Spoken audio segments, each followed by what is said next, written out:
Good morning class fourth. बच्चों अपनी SST की बुक निकालिए और इसमें आज हम देखेंगे कि हम क्या कर रहे थे, हमने क्या पढ़ा था लास्ट। तो इसमें हमने पढ़ा था लास्ट, वो था lesson number 5, the coastal plains and the islands. तो हम पढ़ रहे थे कोस्टल प्लेन्स के बारे में। इसमें हमने कोस्टल प्लेन पढ़ लिया, इसमें हमने वेस्टर्न कोस्टल प्लेन्स भी पढ़ लिया है। इसमें अब हम आगे बढ़ेंगे। तो इसमें हम पढ़ चुके हैं, आज हमने जो पढ़ना है वो है हमारा द ईस्टर्न कोस्टल प्लेन्स। ठीक है, तो ध्यान से देखिए। The eastern coastal plains lie between the bay of Bengal and the eastern Ghats. जो हम ईस्टर्न कोस्टल प्लेन की बात कर रहे हैं, तो ये कहाँ पे पाया जाता है, ये कौन सा पार्ट है, ये कहाँ पे लाई करता है, कहाँ पे मिलता है। तो ये पाया जाता है कहाँ पे, कौन सा पार्ट है eastern coastal planes. Eastern coastal planes है जो कि बे ऑफ बंगाल और ईस्टर्न घाट्स के बीच में है। बे ऑफ बंगाल और ईस्टर्न घाट्स के बीच में पाया जाने वाला जो पार्ट है वो क्या कहलाता है, ईस्टर्न कोस्टल प्लेन्स। ठीक है, it begins from West Bengal in the north. ये शुरू होता है कहाँ से, नॉर्थ में, West Bengal, from West Bengal, West Bengal से शुरू होता है इन द नॉर्थ और ends at Kanyakumari in the south. और ख़त्म कहाँ पे होता है, शुरू कहाँ पे होता है, ये West Bengal in the north, north में वेस्ट बंगाल से ये शुरू होता है और साउथ के कन्याकुमारी में इसका एंड होता है, ये वहाँ पे ख़त्म होता है। तो ये कहाँ से शुरू है, वेस्ट बंगाल से शुरू है नॉर्थ में और एंड हो रहा है इसका कहाँ पे, साउथ के कन्याकुमारी में। ठीक है, देखिए, northern part of the plains are known as the northern Circars. Northern part of the plains, plains के जो नदर्न पार्ट हैं वो किस नाम से जाने जाते हैं, वो जाने जाते हैं नदर्न सिरकार्स के नाम से। And the southern part is called the Coromandel coast. Northern part में ये जाना जाता है किस नाम से, नदर्न सिरकार्स से, और सदर्न पार्ट में ये कहलाता है कोरोमंडल कोस्ट। ठीक है, Chennai and Visakhapatnam are the two large ports here. यहाँ के सबसे बड़े लार्ज पोर्ट्स कौन से हैं, बंदरगाह कौन से हैं सबसे बड़े, एक है आपका चेन्नई और एक है आपका विशाखापट्टनम।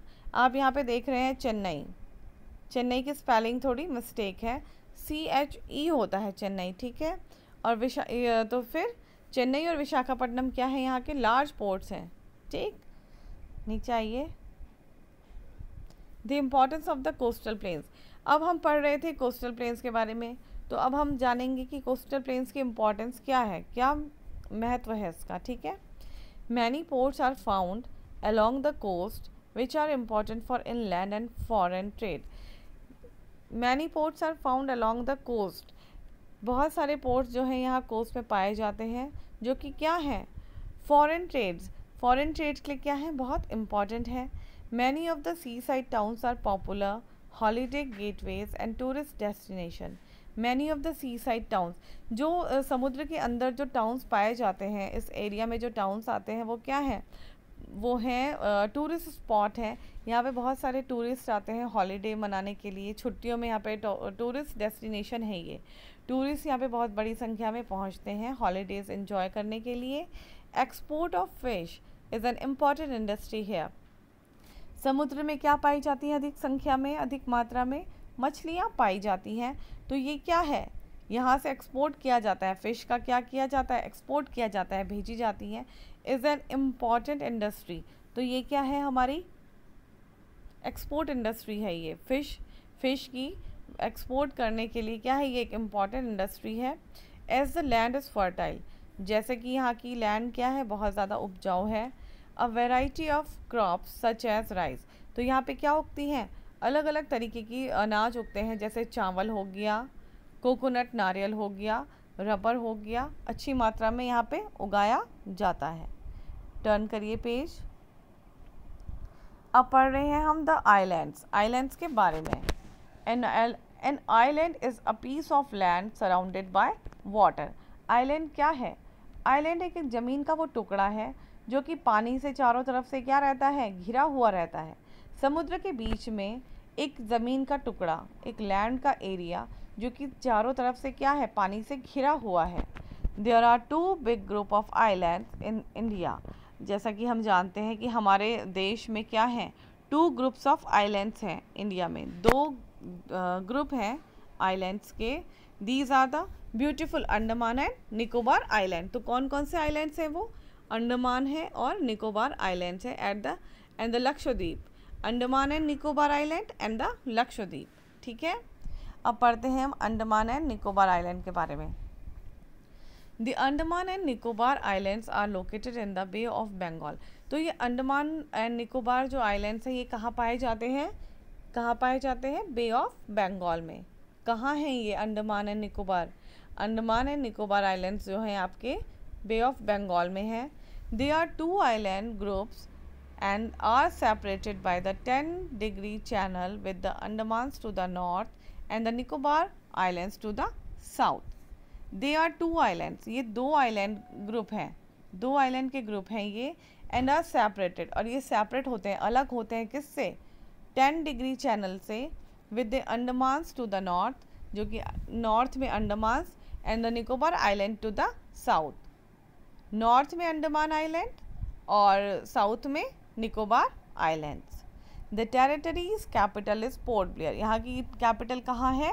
इसकी कैपिटल है आपकी Port Blair. Rice, maize, coconut and rubber are the main crops. तो यहाँ की मेन जो क्रॉप्स हैं वो क्या है? अनाज। यहाँ का मेन अनाज है चावल, मक्की, नारियल, रबर। ये यहाँ पे अच्छी मात्रा में क्या होता है? उगाया जाता है। The cellular jail in Port Blair is very famous to keep freedom fighters. यहाँ पे एक जेल पाई जाती है, पिक्चर देखिए, सेल्यूलर जेल। इसका नाम क्या है? सेल्यूलर जेल, जो कि कहाँ है? पोर्ट ब्लेयर में है। ये बहुत फेमस जेल है। क्यों? क्योंकि यहाँ पे किसे बंद किया गया था? यहाँ पे बंद किया गया था हमारे स्वतंत्रता संग्राम में जिन लोगों ने क्या किया थी, फ्रीडम फाइटर्स थे, जिन्होंने हमें क्या दिलाई? आज़ादी दिलाई। तो उन लोगों को यहाँ पे क्या किया गया था? बंद किया गया था अंग्रेज़ों के द्वारा। ठीक है, नेक्स्ट आइए। The Lakshadweep island, the smallest union territory of India. Lakshadweep, Lakshadweep क्या है? हमारे स्मॉल यूनियन टेरिटरी है देश की, हमारे भारत देश की स्मॉल यूनियन टेरिटरी कौन है? Lakshadweep is a group of 36 island. इसमें कितने आइलैंड्स हैं? कितने आइलैंड्स का ग्रुप है ये? 36 आइलैंड्स। ठीक है। People live in some of these islands. इनमें से कुछ आइलैंड्स में लोग रहते हैं, जीवन मतलब जनजीवन है। This group of island is located in the Arabian sea. This group of island is located in the Arabian sea. ये आइलैंड कहाँ पे है लोकेटेड? ये आइलैंड लोकेटेड है आपका अरेबियन सी में, close to the Malabar coast. और ये किसके नज़दीक पाया जाता है? ये पाया जाता है मलाबार कोस्ट के। Kavaratti is the capital of Lakshadweep. Lakshadweep की कैपिटल कहाँ है? लक्षद्वीप की कैपिटल है आपकी कावरत्ती। ठीक है, अब देखते हैं हम इम्पोर्टेंस ऑफ द आइलैंड्स। इन आइलैंड्स की क्या इम्पोर्टेंस है, महत्व क्या है इनका? Both group of islands are famous for tourist attraction. छुट्टियों में लोग घूमने जाते हैं। अब लोग कहाँ जाते हैं? ज़्यादा से ज़्यादा लोग टूरिस्ट जो हैं वो कहाँ अट्रैक्ट हो रहे हैं? इन्हीं आइलैंड्स पे। Though the climate is warm and tropical. यहाँ की क्लाइमेट क्या है? वार्म है। It is always very pleasant here due to the influence of cool sea breeze. यहाँ का मौसम कैसा है? बहुत ही प्लेजेंट है, बहुत ही आनंद देने वाला है, बहुत ही यहाँ आके लोगों को क्या आता है? बहुत आनंद आता है। क्यों? क्योंकि समुद्र की जो ठंडी ठंडी हवाएं होती हैं वो चलती हैं, इसकी वजह से यहाँ का टेम्परेचर क्या रहता है? बहुत प्लेजेंट रहता है। The tribal people here still live in their old traditional ways. जो यहाँ की जनजाति हैं, ट्राइबल जो लोग हैं, यहाँ के आदिवासी जो यहाँ के लोग हैं, वो अभी भी कैसे रहते हैं? अपने पुराने जो उनका ट्रेडिशनल जो चला आ रहा है उसी तरीके से वो लोग अभी भी वहाँ पे रहते हैं। People depend to grow crops. यहाँ के लोग ज़्यादा से ज़्यादा किसके ऊपर डिपेंड करते हैं? इनके जीने का, इनके आजीविका का मेन साधन क्या है? अनाज, खेती करना, अनाज।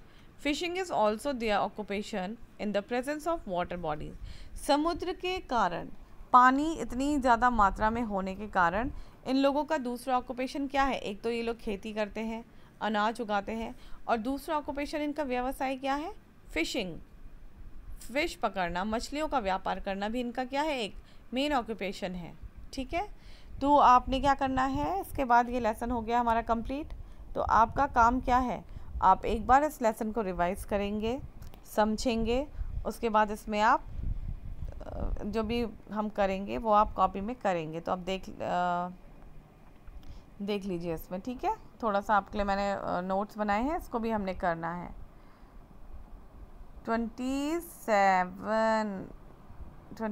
है आज डेट, सॉरी, डेट डालेंगे हम, लेसन का नाम डालेंगे the coastal plains and the islands. उसके बाद हम क्या कर रहे हैं, हम कर रहे हैं part A, tick the correct answer. First उतारिए, dash is the capital of Lakshadweep. Lakshadweep की कैपिटल कहाँ है, तो जो सही आंसर है उस पर टिक कर दीजिए। लक्षद्वीप की कैपिटल है आपकी कावरत्ती, उसको हमने यहाँ पे लिखना भी है, ठीक है। सेकंड देखिए, is the biggest commercial port.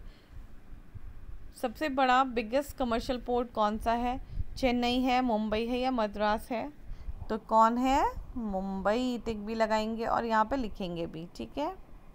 Export of dash is an important industry is the coastal planes. Coastal planes का इम्पॉर्टेंट इंडस्ट्री क्या है, किस चीज़ की इंडस्ट्रीज़ यहाँ पे फेमस है एक्सपोर्ट करने के लिए। इसका एक पहला दिया है कैमल, दूसरा एलिफेंट और थर्ड है फिश। तो इसका सही आंसर क्या है, फिश, और उसको यहाँ पे लिखेंगे भी, ठीक है। आगे बढ़िए, फोर्थ देखिए, both groups of dash area famous tourist attractions. Option दिए हैं islands, coastal planes, प्लेटू। Both groups of, तो सही आंसर है कोस्टल प्लेन, टिक भी लगाएंगे और यहाँ पे लिखेंगे भी, ठीक है। आगे बढ़ते हैं फिफ्थ पे, the is the broadest between the gulf of Kutch and Khambhat. तो कौन सा कोस्ट है जो चौड़ा हो रहा है, होता है कहाँ पे, किसके बीच में, गल्फ ऑफ कच्छ और खंभत के बीच में। तो उसका सही आंसर ऑप्शन दिया है हरियाणा, पंजाब, गुजरात। इसका सही आंसर क्या है, गुजरात, टिक भी लगाएंगे और यहाँ पे लिखेंगे भी, ठीक है। तो इसी तरीके से आप अपनी कॉपी में काम करिएगा और उसके बाद हम नेक्स्ट वीडियो में नेक्स्ट एक्सरसाइज करेंगे, ठीक है।